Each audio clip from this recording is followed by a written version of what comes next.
birthday celebration at Fans Day ni Jihu ng Boys Over Flowers. Papasyalan natin!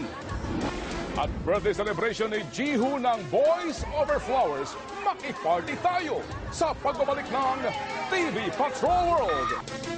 At makikiparty tayo sa F4 birthday celebration ni Jihu.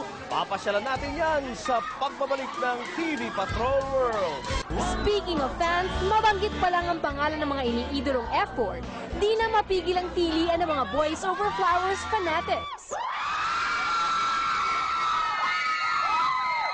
Bata man o matanda, game na game sa kasiyahan sa kauna-unahang pagtitipon ng Boys Over Flowers Fans Club sa Pilipinas.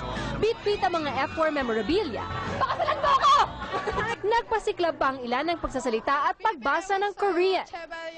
Ayon sa leader ng grupo, patuloy na lumalaki ang kanilang fans club na umabot na agad sa 760 members sa loob lang ng ilang linggo.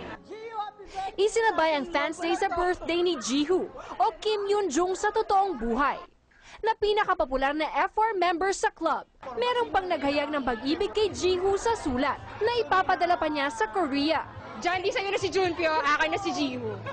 Sabihin mo lang na gusto mo rin ako. Alam daw ng lahat na tadhana ni Jandy si Junpyo. Kinikilig pa rin ang marami sa chemistry ni na Jihu at Jandy. Siguradong aabangan ang episode bukas kung saan magde-date si na Jihu at Jandy. Marie Lozano, Patrol lang Pilipino.